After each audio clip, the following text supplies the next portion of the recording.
Sebagai upaya optimalisasi pengawasan penyelenggaraan pemilu serentak tahun 2024, Badan Pengawasan Pemilu Sumsel menggelar sosialisasi pengawasan partisipatif pemilu bersama awak media. Bawaslu berharap peran media sebagai kontrol pemilu yang berkualitas.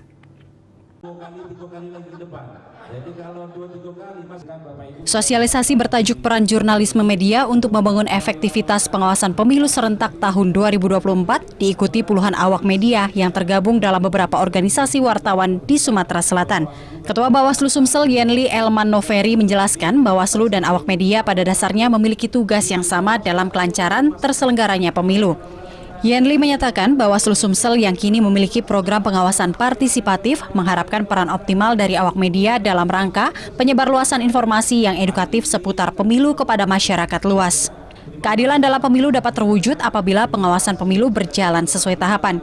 Tentu ini dibutuhkan kolaborasi antar Bawaslu dan awak media.